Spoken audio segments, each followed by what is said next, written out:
The following presentation is brought to you through the power of science. Ooh, shiny.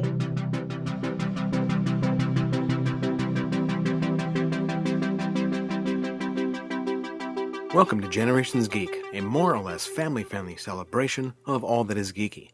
I'm science fiction writer Scott Pearson, and along with my daughter Ella, we are two generations of geek.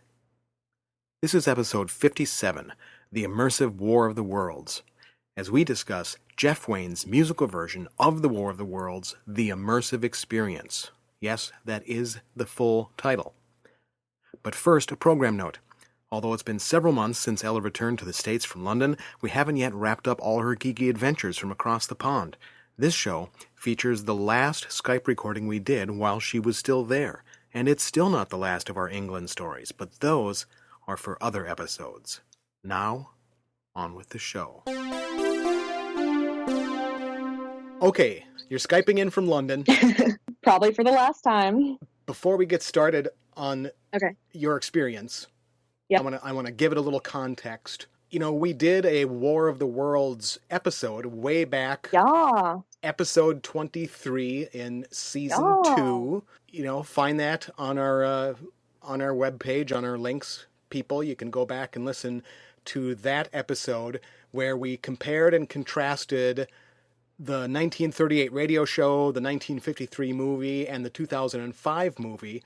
But then we also talked a little bit about the TV series and some other versions, and we also talked about Jeff Wayne's musical version of The War of the Worlds, which was a double LP that came out in 1978. And as I said in various places, and I'm sure I said it in that podcast in the previous episode, when I first heard that there was going to be a musical version of The War of the Worlds, I thought it was the dumbest idea I'd ever heard. Literally, here's my thing. Pause 1 second. Sidebar. You can make literally anything into a musical and it'll be the best thing in the world. Musicals are so underrated. I just want to like 3 things. Hamilton, Les Mis, Book of Mormon. Okay. Well, in 1978, when I was in 8th grade... Yeah, you did not have experience with musicals. I didn't, yeah. You know, the only musical I knew at that time was Wizard of Oz, which of course I loved, but... Oh, really? What about Sound of Music? I probably had not seen that yet. Oof. Oof. So I thought it was the dumbest idea I'd ever heard of. Didn't make any sense to me whatsoever. And then I heard it and loved it. Loved it so much. Had the LP, played it over and over, eventually got the CD, you know, that kind of thing. So loved it. Now, last night you got to go to Jeff Wayne's musical version of The War of the Worlds, The Immersive Experience. That's a mouthful to say. It's the longest title ever. So the experience just opened in the last week or two, correct? Yeah. Was the strangest. Why don't you first just give a general concept of how was it immersive? Give a little explanation. It's like this. It's almost like parts of it are almost like a haunted house where there's actors and you're talking to them and you're moving between different rooms, but it's playing out like a story. Mm-hmm. Oh, let me interject one thing that's important, that this musical adaptation, even though it's a rock musical, it is a Victorian setting like the original novel, not like the updated movies. Yeah. So it's like you're walking around in period rooms. For some of it, yeah. And for some of it, you are wearing like a big VR headset and you wander around wearing that. At one point, we were like in these little, like, you know how a planetarium is like a dome? It was almost, it was like that, but like small. It was only like 4 people could fit in each one. But even for the VR, there would be set pieces. So like you're looking at in the goggles, but then you're touching things. It was so much. It was so much all the time. And so were there moments where you felt like you were looking up at tripods walking by and you're like surrounded by them? Oh my gosh. They walk past. There's a part at the beginning where before you've done any VR stuff, where you're with an astronomer and he's like, we just saw something land. I'm gonna go see what it is. And we're all like, no. But like, so yeah, you're right in the scenes from the story. Yeah. But then this part actually really startled me when it did it the first time. So the thing comes out kind of like, it's like this thing that kind of pops out from behind something. Like it gets, and then it can move and like it lights up like green and red, like little spotlights on the ground. Yep. And the first time it went red, there's this sound of something like powering up. And then there was like a bang. And then there was part of the floor like sets on fire. VR fire or real fire effects? No, real fire. Oh my God. And that happened more than once. And then the astronomer like burns up, and parts of it were like, they call them holograms. They're like projections on like these really thin screens, but it's still really cool. It's so wild. And then they make it so they're like a soldier will find you, and he's like, we got to get you out of here. Like, follow me. And you like run through like like down some stairs and like around like corners. And so this is actual stairs? Yeah. Okay. And you like climb in like the window of a house. That's all real. It was so crazy. It was like, and I've never done I've done an escape room once, and I've never done like any sort of like VR thing. And I went by myself, which I knew it was going to be fun, but I also knew it would be more fun if like you were going with your friends. And so in my group was a mom and a daughter who were both big fans, and I was like, that's amazing. And they were like singing along, and I was like, that's so sweet. And then there was like a group of, I think 5 or 6 friends who all came together, but most of them didn't really know. It was like one of their husbands set it up for them, was like, we're doing this thing. So most of them did not know what was going on. And then one of them was like a fan. They were really funny and very nice. It's very odd. Well, here's the thing. So they have their own like bar, and then there's like an interval in the middle that's like another bar, and it just seemed like they were pretty encouraging about like like not like weirdly, like you get there and definitely the lady who like checked me in was like, all right, you have some time to wait, like go ahead and grab a drink at the bar. And then, like, the ticket I bought came with a free drink, so I used that during the interval.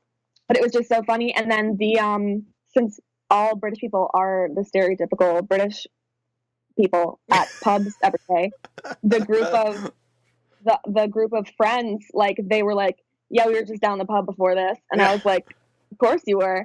They were so fun though and funny. And it was just so, first of all, I'm not used to being like legal.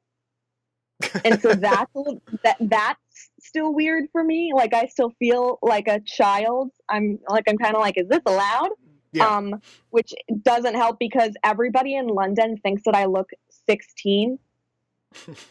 Literally everyone cards me. The other day, literally a bartender said exactly these words to me. He was like, can I just see your ID before I go to prison, please? And I was like, do I look that?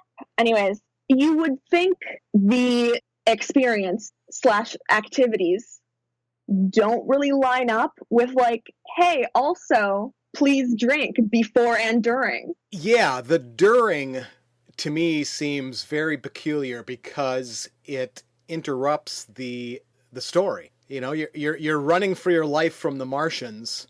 I understand why they might need to have an intermission or something, but it does seem. I mean, it is part of the story. They're not just like, okay, like interval. They're like going here, and then the bar is like all the walls were covered in red weed and stuff, and like really dark like lighting, and then there was red lights inside the weed too. So it's like really, really cool. I should interject here that if anyone listening hasn't at least read The War of the Worlds, they're not going to have any idea what we're talking about. So go back, read the novel, see the movies. listen to the music, then come back and listen to the podcast. Like right before the interval is like the boat scene. So you like get in these, there's real boats. You like climb in the boats and then you put the VR sets on. Yes. And they sprayed us with water, which man, I was not expecting. And it scared me so much because, first of all, I am very afraid of the ocean. This feels semi-real because it's strapped onto your face. Did the little boats that you were sitting in, did they have any motion to them? Oh, yeah. Wow. And I could not figure it out. Like, I didn't realize that they were moving under a long time because I thought I was getting so dizzy and like nauseous. I thought that I was just feeling crazy. And then it tilted really far one time and I was like, oh my God, these are like moving. That one was so crazy. I had to like close my eyes because I was like, I feel so, and then that you're like going to the bar and they're like, have some alcohol. And I'm like, that's the last. Somebody's going to throw up before this is over. But no, it's like amazing. And they make it like pretty interactive. And the actors were really funny. And also between me and the group of friends that was there, the actors, it was just like, it was very funny because it wasn't like we were being serious, like we were having fun.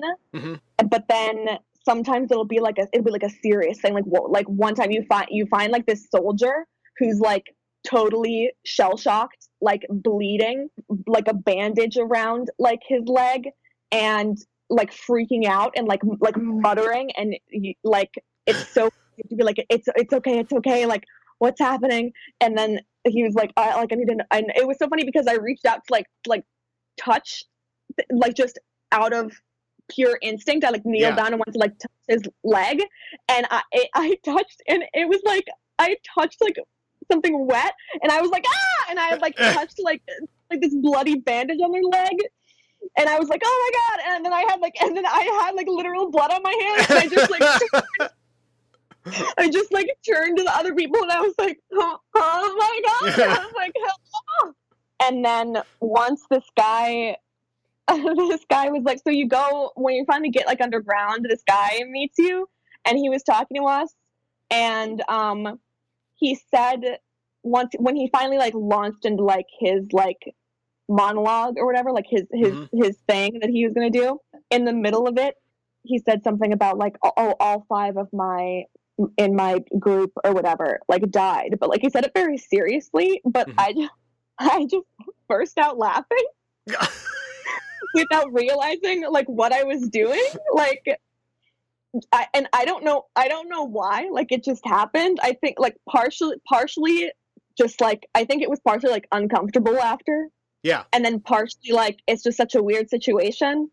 So I like just burst out laughing. And then he stopped talking and like looked at me, and everybody else started laughing at me laughing. And he was like, well, you have a dark sense of humor. And I was like, because right away I like burst out laughing. And then he turned to look at me and I was like, I'm sorry. Like, but I think he kind of got me back. I don't know if he was doing this on purpose because nobody else was getting scared. But when you're in the little like planetarium things, it's like playing out, talking about like the tunnels and stuff. And then sometimes he like pops in to like say some stuff to you and then kind of like, and then sings as he exits as the song starts again. So he like sings along with it and it's like his voice. But he would like, and I was sitting in the closest seat to like the like little door, which is just little, it's like a tiny, you have to like crouch to get through it. And it's like, just like there's curtains covering it. But it was like he would just appear out of nowhere and start talking right next to me, like be like on my like bench. And every time he must have done it 3 or 4 times, and every time he did it I screamed. But it was just like, because you're lying all the way back, so like you don't see the curtain open, and then there's just a man, and I like every time I screamed, oh my God, yeah. And then they were in the bar like later, and he like saw me and was like, oh, you're the scaredy cat. And I was like, ah. So you've given us the broad strokes that there are the live actors, and then there's various virtual stuff that's brought in either through dome theater type stuff or actual VR visors, along with motion, and you said there was water and stuff. So we have this picture. Yeah, and you really are walking around. Yeah, too, with so VR. we have that picture. So that's how it really works. What I'd like to do is go back, and you've given us some great stories already from the adventures, but I just want to go back and kind of go through chronologically and ask about a couple of things as a huge fan of the story. You already referenced this, that you start out in the observatory when they're first seeing the stuff launch from Mars, right? Yes. So there's like a thing you do before the observatory, but it's not really, I feel like it's kind of just like a way for them to like ease you in. One of the first things you do is like you watch, I think it was a hologram of like Jeff Wayne. It all happens very fast. Anyways, there's some like introductory stuff. Yeah. But then they're like, welcome to the it's our whatever anniversary, like welcome to the observatory, like wait here 1 second and like the astronomer will come in and get you. And then you go in and you're like look through these telescopes and you're like looking at space, and then there's like a close-up of Mars and like some green stuff comes off it, and then so you get to actually see the green flares on Mars. Cool. Yeah, and then you see something like land, like it's very like you see the whole thing like play out. Yeah, because then I'm looking at the website that gives a little overview of the sites of the story. And so then after the observatory, it says Horsell Common, and that is where the first cylinders land. And so then you get to see them kind of rising up out of the pit where they've crashed. You mentioned that earlier, so that's cool. And then it says that you go back to George's house, so that's the reporter, the narrator of the story. So that's fun. And I have one question that's kind of an overarching question. How much do they use the music and the lyrics from the album in the immersion? A lot. Maybe not the whole thing, because I don't remember some of the stuff, like the line about like the chances of anything. That line I feel like is repeated a lot more than in the actual soundtrack than I actually heard it. Yeah. But there's a lot of the music. Cool. Like it's a lot. Yeah. So then George leaves his house to try to find Carrie, his girlfriend. And so then you're traveling across London. And so is that one of the scenes then where you like see the tripods going by and you're hiding and stuff like that? You see you're in his house and then you leave. So in his house is like a set, and then there's for a second I really thought I'd gotten myself into something that was going to be too scary for me, because there's like a couple of minutes where the actor leaves and the power goes out and you can hear the tripod walking around and you hear stuff like scuttling on the roof, and then nice, and all the lights are out and stuff is like shaking because of the like it's like boom boom, and then there's something happens near the fireplace, and I don't know what it was supposed to be, but I was convinced that another actor had come through the fireplace dressed as like an alien or something and was gonna like grab us. And so I was like, don't forget us like touches, don't forget us something. It was like so scary. And then the next part is George takes you outside, and then there's a scene. So you see the tripods like right outside his house, and then there's a scene where you're with the army. Well, eventually you get to Carrie's house. Do you just find like a destroyed house or a vacant house? I don't think that happened. That might have been kind of hard to distinguish from the running around after leaving George's house and crossing London. But then, just going by my memory of the story, he misses Carrie at the house. She's gone. So then he tries to catch her before she is evacuating out of London. And then that's what sets up the boat scene, that he gets there, but he sees her on a boat. He can't get to the boat. She's already like pulling away. There's not a ton of George like telling you the story. It's a lot of, I'm looking for my wife, Carrie. And then he's like, you guys got to hurry this way, you know? And then the actors are like, you got to get out of here. You got to get on the boat. So not like watching a story unfold. You are being evacuated. But you do, when you're on the boat, you see George like is with you, and you see Carrie. You see Carrie on a different boat. Okay, great, yeah. And so during the boat sequence, then do they do the fabulous Thunderchild sequence where you see the Thunderchild try to attack the tripods in the Thames? There's a part where we were going down the Thames. It was like right outside the Houses of Parliament. Mm-hmm. And you're watching the tripods set fire to stuff, and you like that one of them like hits Big Ben, like Big Ben's on fire. Mm-hmm. I don't know, because like the Thunderchild song played before that scene. If I'm remembering correctly, the Thunderchild song played when you first get on the boat. You're just like going towards the Thames, I guess, and like going through a smaller river in like a forest, and I really feel like I remember the Thunderchild song playing then, and then there's like a time jump or something, and then you're in the Thames. After the boat ride, you have the little intermission in the Red Weed Bar. You're in a place that's been taken over by the Martians because the red weed is climbing all over everything. So that's kind of cool. Yeah, it's really strange. So once you get out of the red weed, then now the website isn't as clear what happens after that. It just has icons without having any labels.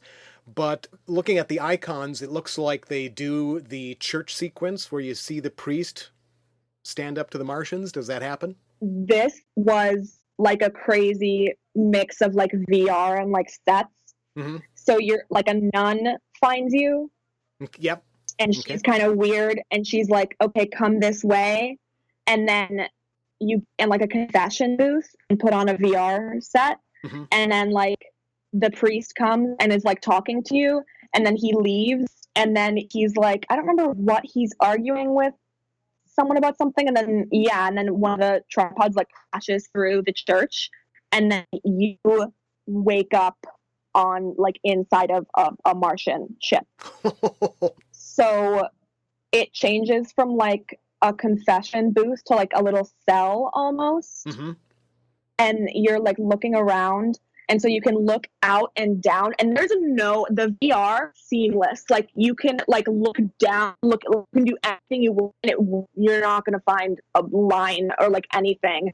Yeah. So I was in like the first booth. So then this happened to me first, which was weird. In the VR, you see like a long like tripod arm like come up with things on it, and it's like looking at you, and then it kind of goes for you. But apparently there's an actor with a plastic claw arm or something, because like if something like grabs you. Yeah. And so nothing had happened, and all like I was like all the way back. It must have been the actor. It must have been so funny because I was like already all the way back in the thing, and then when the VR arm came at me, I kind of was like back a little bit more, like pressing myself into a corner, and then like they start grabbing me with this thing, and I just started like screaming. But afterwards, I realized that right when I stopped screaming, I was like, oh my god, nobody else has had this happen to them yet. So they're just hearing me scream. Yeah. Because I was like, oh my god.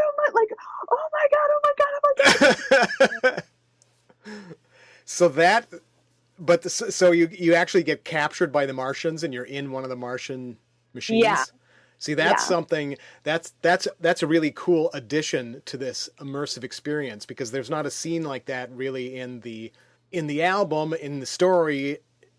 In the original novel, you're from George's point of view, and he never gets captured. He gets, he stays away, and anyone who's captured dies. But this is kind of a nice touch because it ties into, there was a relatively enjoyable scene in the Steven Spielberg Tom Cruise version where he and his daughter get captured, and they're able to escape with a bunch of people. So anyway, so now you're aboard the Martian ship. What happens? You hear somebody's like yelling.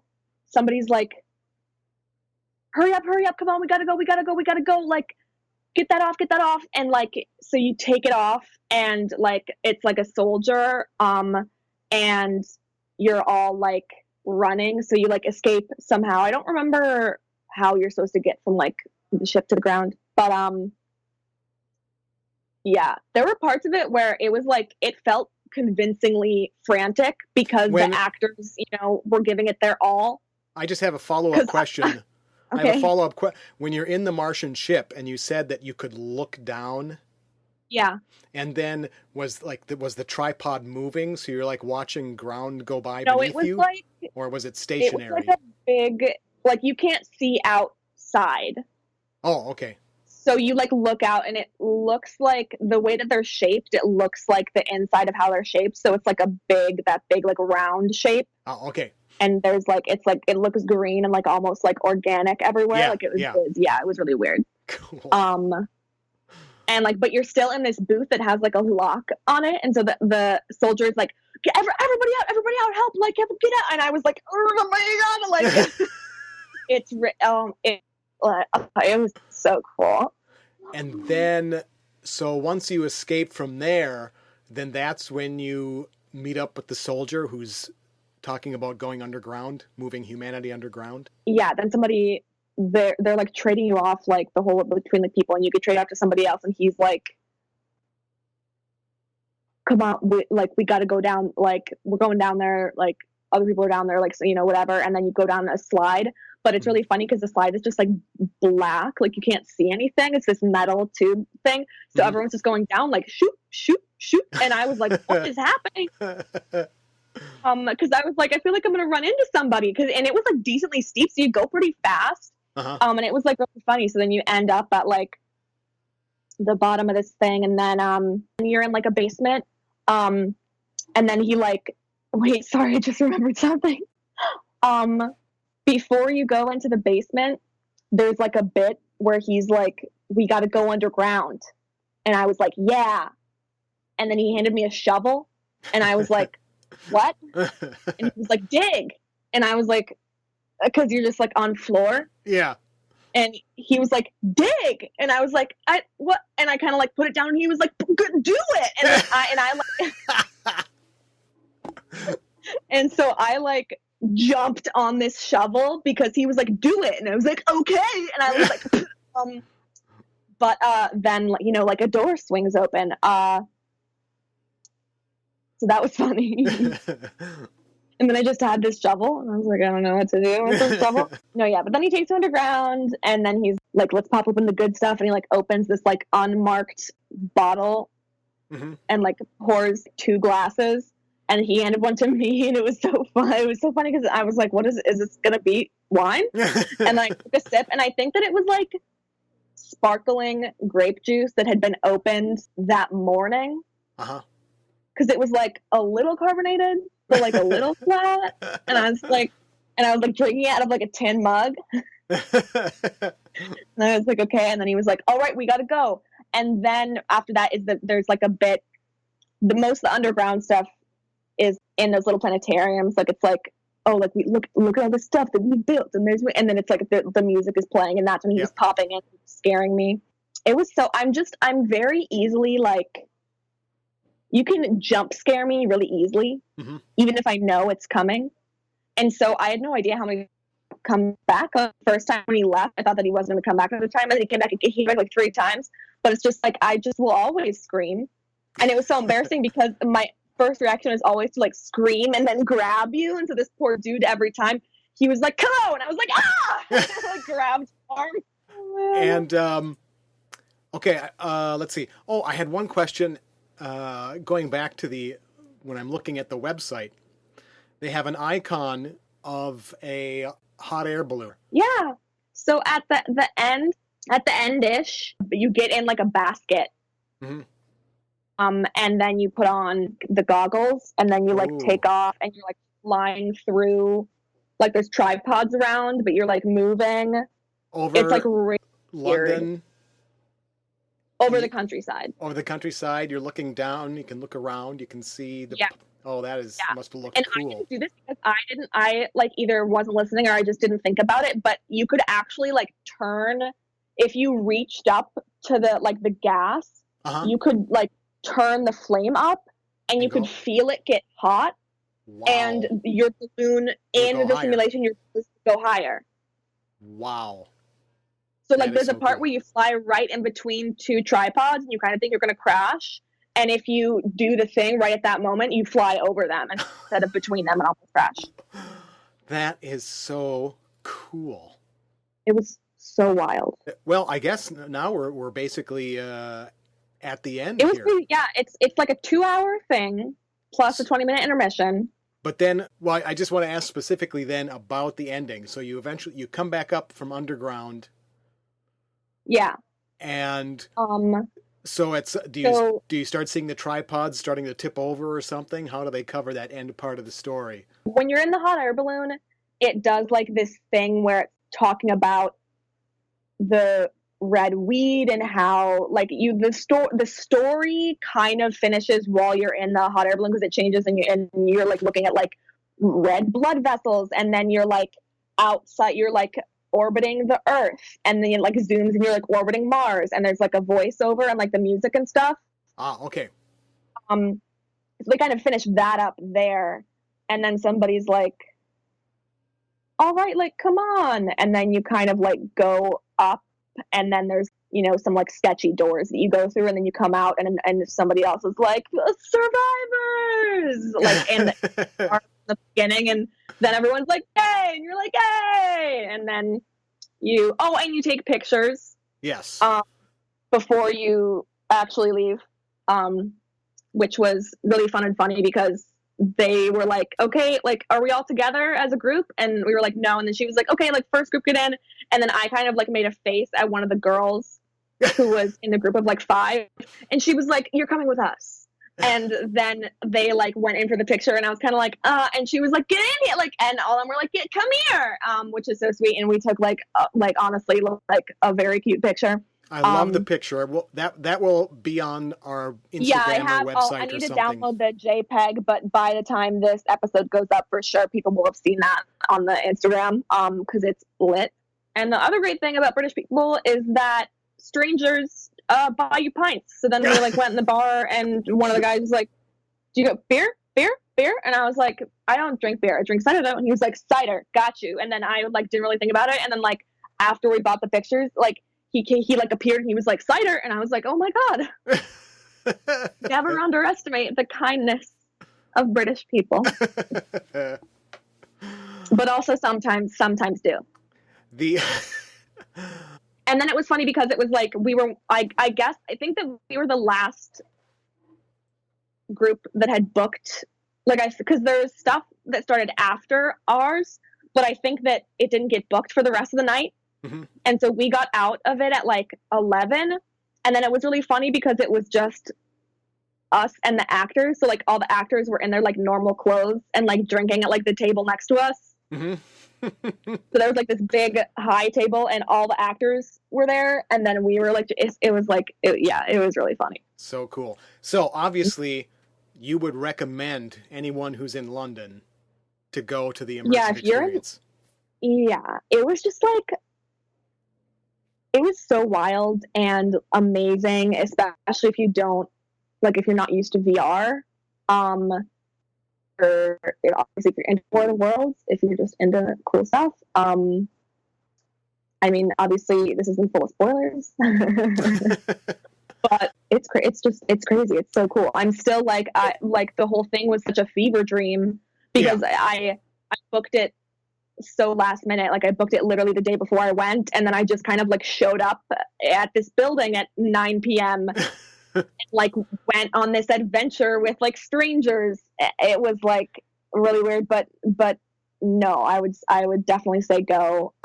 It sounds really fun, and it sounds like they did a great job of using the basic storyline but adapting it to fit this kind of show, and adding in things that weren't actually in the original, but were the kind of things that lend themselves to doing this kind of recreation or staging, whatever you want to call it. So, and the actors do a really good job of like transitioning you from scene to scene, mm-hmm. because like you're not really like, for example, when you like leave the Martian ship, you're not really thinking like, and now we walk when there's somebody being like, we're like, run, we gotta go, like we gotta get, and not stop, like, like they don't stop. It really is just, you're just like running. It was just so cool. I don't know. Just like so wild. And it's like a little expensive, but if you could do it on like a weeknight instead of a weekend, it can be 20 to 30 pounds cheaper. So like I would definitely go on a weekday and it'll still be really fun. And maybe there'll be like less people even. It's crazy. I don't even know what. And then I like went home after like drinking pints and like the bar like had a tripod in it. And it had like red weird lighting. And so I like took like the night bus home after drinking like pints in the bar with my new friends after escaping the aliens. And I just like went home and realized I hadn't eaten like dinner and bought like a frozen pizza from the co-op and then like made a pizza and like ate it and then like went. And then in the morning I just woke up and I was like, what happened? It was literally a fever dream. That's all the time we have for this episode. Before we go, we should point out that the Immersive Experience runs through the end of August 2020, it looks like, on their website. Tune in next time for even more geeky fun. Until then, check out our website, generationsgeek.com, for blog posts or to stream any of our episodes. And consider dropping something in our tip jar on Ko-Fi, or support us on Patreon, where we are slowly, very slowly, uploading exclusive content. We were born on chronicrift.com, but you can now also follow us directly on your favorite podcasting app. Please leave a review for us wherever you can. Tell your friends, your family, geeky strangers you meet on the street. You can also follow us on Twitter, Instagram, and even on Facebook if you're still on it. Thanks for listening, and come back next time.